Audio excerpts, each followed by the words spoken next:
Princess Luna's first night home. 10 more words. Princess Luna was beyond tired. Her body ached, her head ached. Each leg, joint, and muscle on the alicorn somehow felt both solid as a rock and yet gooey-like, as if she were standing on a trampoline. It was easy to understand why, though. This was Luna's first night back from her banishment. Her first night back from over 1,000 years spent trapped on the moon. As well as directly following one or two intense battles with the elements of harmony. She mused sleepily, but those more serious thoughts could wait. Right now, she had only one target in mind, her lavish queen-sized bed. Flop! Luna merely face-planted into it, stretching out all 4 legs in all directions in order to cover as much of it as possible. She wanted to drown in that bed just then. Marry it, if she could.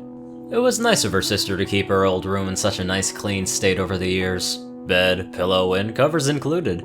She'd have to thank her in the morning. One very long time from now. After many hours of beautiful black sleep. With no interruptions whatsoever. My dear sister? A voice near the entrance to the room whispered most loudly, clearly that of Princess Celestia. Glass of water before bed? Luna rolled over on the bed and found an even comfier spot. I only require sleep at this very moment, Tia. It has been a rather long and taxing day, to say the least. Thank you, anyways. Oh, right. Yes, of course. The door closed, then immediately opened again. Maybe a snack instead? I do not recall if grilled cheese has been invented when you were last around, but I can attest first off that it is beyond delicious. So good, it should probably be illegal, truth be told. One of the royal chefs could... Luna shut her eyes even harder. I shall have to take your word for it. And how about instead of enjoying one right now, I dream about one? There, a perfect solution found. Good night, Celestia. She thought of hurling one of her pillows towards the door to get her point across, but the notion of opening her eyes to locate her sister would only pull her away from the yummy, nummy notion of being sound asleep any second now. Okay then, Celestia replied. Maybe I'll leave one outside the door if you change your mind. Thank you, but no thank you. Still, the door to Luna's room remained open. How's the temperature in here? Want it adjusted a tad?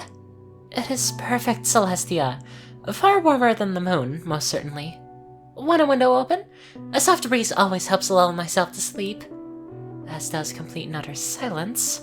Luna thought, but dared not to speak. Once again, she rolled herself over, dragging her bedsheets along with her. Soon she looked more like an alicorn burrito than a peacefully sleeping pony. Regardless, she was far comfier than she'd been in a millennia. I feel like I'm rambling. Celestia blurted out. Am I rambling?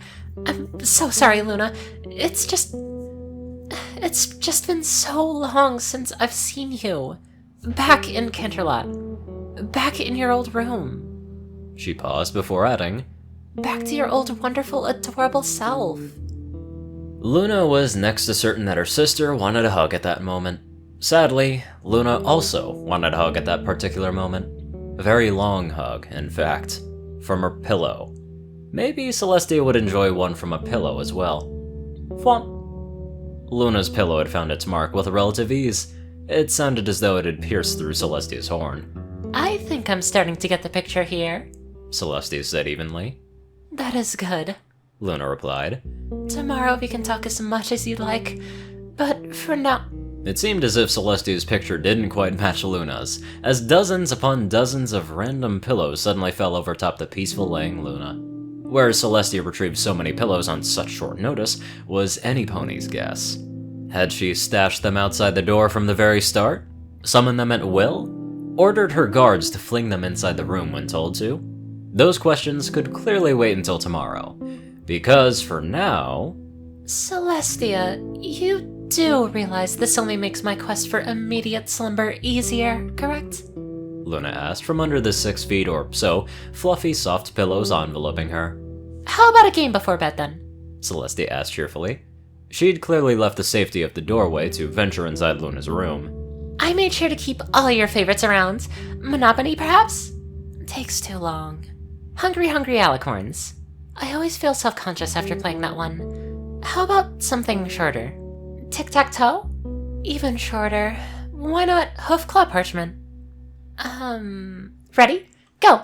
And look at that! You won, Tia. Claw always beats parchment. Congratulations! That sure was fun. Must do it again sometime. Say any time that is not now. Good night. But I didn't even... never mind.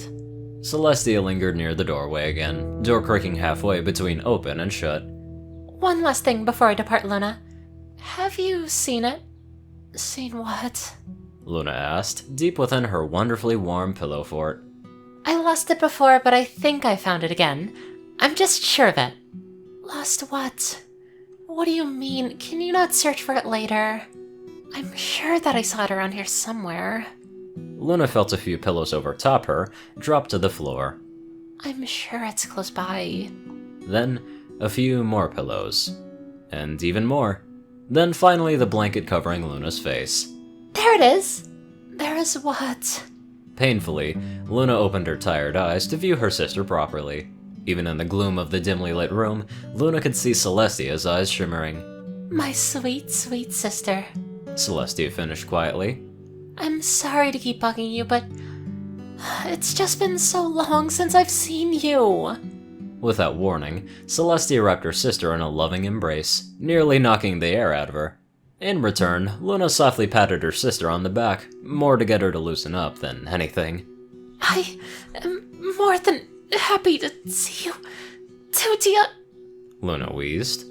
Once apart again, Celestia made no motion to leave. Her eyes went in all directions but Luna's face. Luna sighed. You wish to spend the night in here? Is that what's happening? Celestia played coy. Only for tonight. Just to make sure nothing bad happens to you or anything. You wouldn't believe the rampant ninja problem Canterlot has currently. Luna smiled daintily. Of course, of course. Fine, as long as we both are sound asleep within the next 5 minutes. Agreed.